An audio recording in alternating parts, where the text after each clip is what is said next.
Saudara-saudari dimanapun berada, sahabat Bintang Terang Ministry menyapa. Dimanapun berada, kami senang sekali bisa berjumpa kembali dalam acara Bintang Terang Ministry menyapa atau BTM menyapa. Sahabat BTM dimanapun berada, mari ikuti acara tersebut. Saya pastikan kita semua diberkati ya oleh Tuhan dengan melimpah. Amin. Baik, sebelum kita memasuki pada materi hari ini, yaitu tentang 4 langkah iman, saya mau perkenalkan narasumber kita atau pembicara kita pada acara ini, yaitu Bapak Butet. Beliau dari Bandung. Beliau bertobat atau mengikut Tuhan pada tahun 1997. Beliau pelayanan di Kalbar ini dari bulan Agustus tahun 2001, sudah lama sekali ya. Nah, beliau pelayanan di Terang visi masyarakat ya di Pontianak dan sekitarnya, dan beliau juga pelayanan di Ketapang sangat lama juga Pak ya.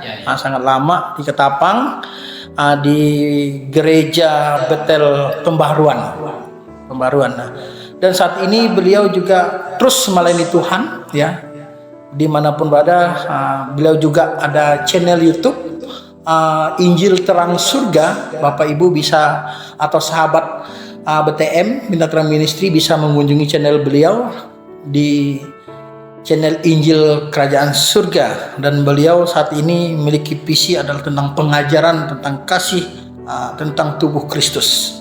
Baik, pada saat ini senang sekali Pak Butet bisa berjumpa dalam acara Bintang Terang Ministry menyapa. Baik, pada saat ini kita langsung saja kita akan mendengar apa sih langkah iman, atau di sini ada beberapa langkah. Tapi yang saya dapatkan hari ini tema di bawah ini adalah 4 langkah iman. Anda penasaran? Mari kita dengar dari pembicara kita. Ya, salam. Ya, salam. Di mana sebenarnya untuk pengajaran 4 langkah iman, saya juga belajar dari pendeta Ken Hagin juga, yang mungkin sudah ada terkenal ya. Jadi di sini saya membagikan lagi untuk pemahaman tentang pengajaran 4 langkah iman ini ya dengan lebih sederhana ya. Jadi 4 langkah iman ini ya. Jadi iman itu adalah sesuatu yang aktif ya, atau sesuatu yang harus kita kerjakan gitu. Nah, jadi iman itu bukan sesuatu yang pasif, bukan sesuatu yang mati ya, seperti orang yang hanya duduk aja seperti saat ini ya. Tapi iman itu adalah sesuatu yang hidup, sesuatu yang bergerak, sesuatu yang aktif ya. Karena itu ada suatu pengertian bahwa ada 4 langkah iman ya, supaya iman itu bisa hidup, bisa bekerja, bisa berdampak, bisa menghasilkan sesuatu. Nah, jadi 4 langkah iman ya. Yang pertama itu adalah memperkatakan ya, memperkatakan atau mengucapkan ya. Terus yang kedua adalah melakukan ya, melakukan apa yang kita ucapkan atau melakukan apa yang kita perkatakan. Terus yang ketiga untuk langkah iman yaitu menerima ya, apa yang kita lakukan kita akan menerima ya. Kemudian yang keempat, sesudah kita menerima itu namanya menyaksikan ya, artinya kita menyaksikan ya, menceritakan ya apa yang Tuhan kerjakan dalam kehidupan kita ya, sebagai kesaksian bagi orang-orang ya, untuk kemuliaan nama Tuhan. Oke, baik, luar biasa ya, pemaparan yang singkat padat. Nah, ini yang pastinya membuat sahabat-sahabat bintang terang ini sangat penasaran ya, dari 4 langkah iman tadi yang dikatakan ada apa saja sih 4 langkah iman tadi sudah dijelaskan ya, saudara-saudari dimanapun berada. Nah, dikatakan tadi adalah mengucapkan. Nah, pertanyaannya nih Pak Butet, Ya. kenapa sih iman ini harus kita ucapkan? Jadi iman itu ya, yang paling pertama iman itu harus kita ucapkan Pak, harus kita perkatakan gitu. Ya. Baru iman itu akan bekerja, dia kan baru aktif gitu, Nah. ya kan Pak? Ya. Nah, itu dasar ayatnya itu Pak, yang itu ada di dalam Roma 10 ayat 9 sampai 10. Nah, di mana saya enggak secara ayat ini tapi secara umum ringkas saja, dikatakan bahwa kalau kita mengaku bahwa Yesus adalah Tuhan, ya mengaku dengan mulut, kemudian percaya di dalam hati, ya kalau kita percaya di dalam hati Yesus adalah Tuhan, itu kita dibenarkan Pak, itu Ya. baru dibenarkan, artinya kita disebut orang benar. Ya. Tapi kalau kita mengaku dengan mulut Yesus adalah Tuhan, kita diselamatkan. Ya. Jadi dibenarkan dan diselamatkan itu ada tahapnya Pak. Kalau kita dibenarkan itu belum tentu kita diselamatkan. Kita bisa dibenarkan, tapi belum tentu diselamatkan gitu. Oh iya. Tapi kalau kita diselamatkan, pasti kita dibenarkan.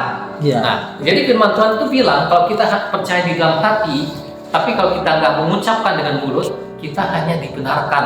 Tapi kalau kita ucapkan dengan mulut, kita diselamatkan. Nah, karena itu langkah iman yang pertama, kita harus mengucapkan, harus memperkatakan dulu gitu.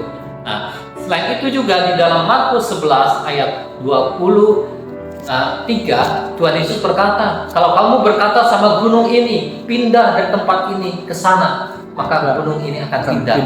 Nah, Tuhan Yesus nggak bilang kalau kamu diam aja cuma di dalam hati kemudian gunung pindah, enggak, dia bilang. Tapi dia bilang kamu percaya di dalam hati dan kamu harus ucapkan, perintahkan, gunung itu akan pindah. Karena itu maka untuk langkah iman yang pertama kali kita harus memperkatakan, harus mengucapkan, yaitu apa yang kita yakini di dalam hati harus kita ucapkan. Wah, ini Ya. luar biasa ya. Artinya kita harus benar-benar menyatakan ya melalui ucapan kita kalau kita memiliki iman. Nah, melihat dari penjawaban tadi kenapa harus diucapkan. Nah, bagi umat Kristen nih Pak, anak-anak orang Kristen ya. Nah, ketika kita sudah mengucapkan, apa sih yang harus kita lakukan? Ya, oke Pak. Kadang-kadang banyak orang Kristen itu punya iman Pak, Ya. percaya di dalam hati, Ya. tapi dia jarang mau ucapkan. Wah, ini Jarang mau banyak kejadian perkatakan. Pak, ya. Karena itu banyak orang Kristen mengalami kekalahan dalam kehidupan dia. Ya, Nah, tidak berani memperkatakan. iya. Tidak Jadi langkah yang kedua, ketika kita mengucapkan, ketika kita memperkatakan, ketika kita mengakui firman Tuhan, janji Tuhan, kita harus melakukan. melakukan. Ya. Jadi ketika kita omong, kita berkata-kata, maka perbuatan kita harus sesuai dengan apa yang kita akui, apa yang kita ucapkan. Jadi kita harus melakukannya, Pak. Melakukannya. Ya. Wah, luar biasa ya. Nah, pertanyaan nih Pak, sesudah kita mengucapkan apa yang harus kita lakukan tadi udah terjawab. Nah, pertanyaannya sudah kita melakukannya, apa sih yang terjadi? Apakah ada berkat atau tidak kalau kita sudah melakukannya atau memperkatakan tadi Pak? Dan ini apakah wajib nih bagi umat Kristen ini Pak untuk memperkatakan itu Pak? Nah, jadi ketika kita memperkatakan, ya kemudian kita melakukan, maka janji Tuhan itu akan terjadi. Kita akan menerima. Jadi kita akan menerima. Jadi kalau kita hanya mengucapkan itu sudah bagus Pak. Tapi kalau kita nggak melakukan, kita nggak bisa menerima juga. Jadi kita harus melakukan sesuai dengan apa yang kita ucapkan, apa yang kita perkatakan, apa yang kita akui, kita lakukan. Nah, sesudah kita melakukan dengan iman, kita akan menerima janji Tuhan. Menerima janji Tuhan. Nah, jadi sahabat-sahabat Bintang Terang Ministry dimanapun berada, jangan pernah takut untuk mengucapkan ya imanmu bahwa kita yakin saya pengikut Kristus ya. Ketika kita menyatakan bahwa saya mengikut Kristus, artinya Anda percaya Tuhan. Bukan hanya saya mengaku Kristen saja ya.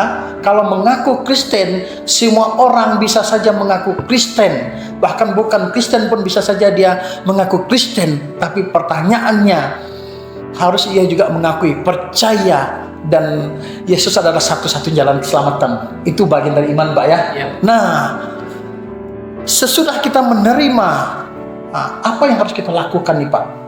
Buat sahabat-sahabat Bintang Terang Ministry ini dimanapun berada.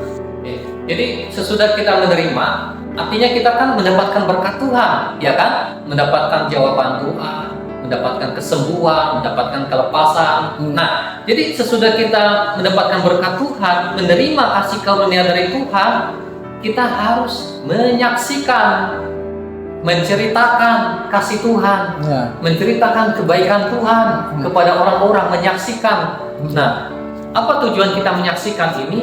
Yaitu supaya nama Tuhan itu dimuliakan dan supaya orang-orang boleh terbangun imannya. Ternyata begini ya, bisa ya, Tuhan tuh bisa nolong orang, bisa menjawab doa kayak gini ya. Akhirnya orang terdorong untuk melakukan tindakan iman, gitu, Pak. Nah, ini ya sebagai tambahan ada contoh ya. Ini dari hal tadi itu contoh di Alkitab, yaitu di dalam Markus 5 ayat 25 sampai 34 itu tentang wanita yang sakit pendarahan selama 12 tahun ya Pak ya. Nah, 12 tahun. Jadi dia sudah berobat kemana-mana, dia tidak bisa sembuh. Bahkan dikatakan hartanya habis untuk dia berobat dan dia nggak sembuh-sembuh ya. Akhirnya dia mendengar tentang Yesus, bahwa Yesus itu bisa menyembuhkan orang sakit, bisa membuat mujizat ya. Jadi ketika dia mendengar tentang Yesus, dia punya iman. Nah, dan kemudian dikatakan, dia berkata, asal ku jamah saja jubahnya aku akan sembuh. Nah, dia berkata, asal ku jamah saja jubahnya aku akan sembuh. Nah, sesudah dia berkata seperti itu, dia melakukan suatu tindakan, yaitu dia mendatangi Yesus. Nah, jadi waktu dia mendatangi Yesus, itu banyak orang mengerumuni Yesus ya. Dan kondisi dia itu sakit pendarahan. Nah, pasti dia butuh suatu perjuangan ya kan, untuk dia pergi dari rumah dia untuk mencari Yesus, kan dia harus berjalan. Dia harus melawan sakit penyakit dia. Nah, jadi dia sudah melakukan suatu tindakan dari apa yang dia ucapkan. Ada perjuangan. Jadi ketika dia mau ketemu Yesus, itu pun masih ada rintangan lagi. Banyak orang mengerumuni Yesus kan, tidak bisa kok saya mau ketemu Yesus langsung ketemu, tidak bisa kan. Banyak rintangan, tapi dia tetap berusaha Pak. Dia tetap berusaha, dia menerobos. Akhirnya dia seperti yang dia ucapkan, kalau saya jamah jubahnya saya akan sembuh. Dia lakukan Pak seperti itu. Dia pegang jubah Yesus, dan ketika dia pegang dengan iman, itu kuasa Allah mengalir menyembuhkan dia. Dia langsung sembuh seketika itu juga. Padahal kalau kita lihat, banyak orang berkerumun di dekat Yesus, tapi kok kuasa Tuhan nggak mengalir buat mereka? Karena mereka tidak punya iman, ya kan?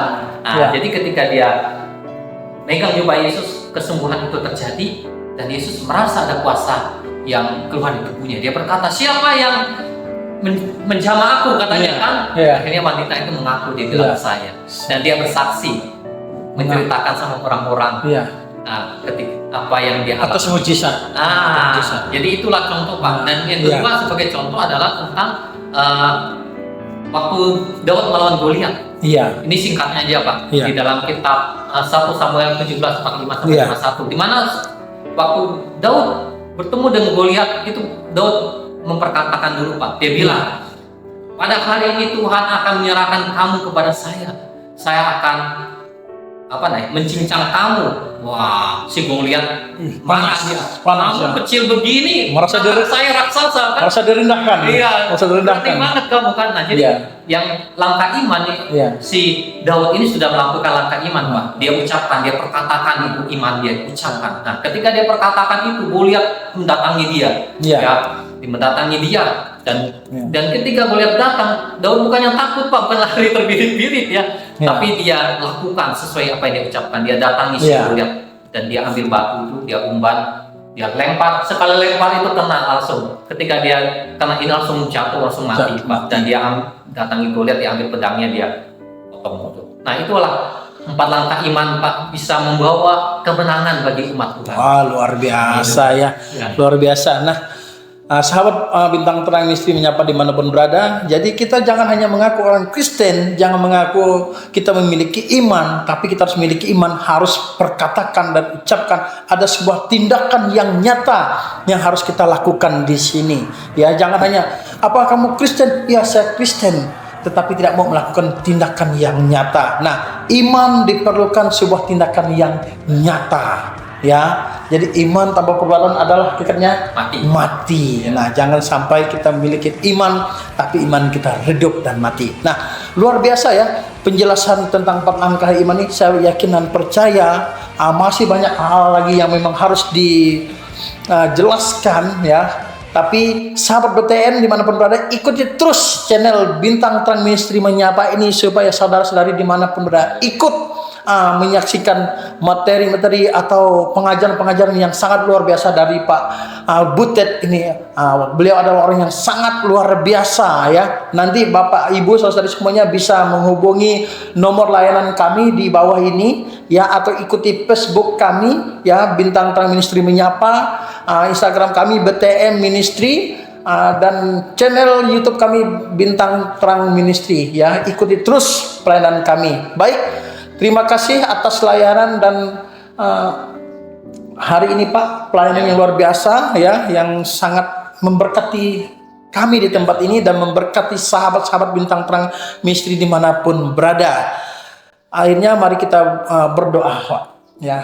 Untuk berdoa saya minta Pak Butet berdoa buat teman-teman kita sahabat Bintang Terang Ministry dimanapun berada hari ini. Oke, mari kita berdoa.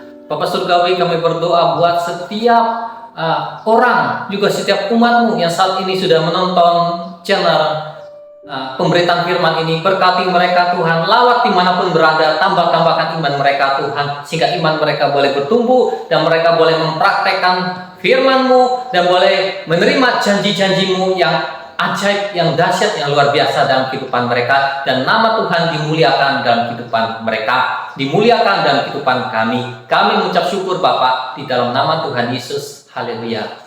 Amin. Lagi BTN berakan bertumbuh berbuah hidup. Kemudian dahsyat luar biasa.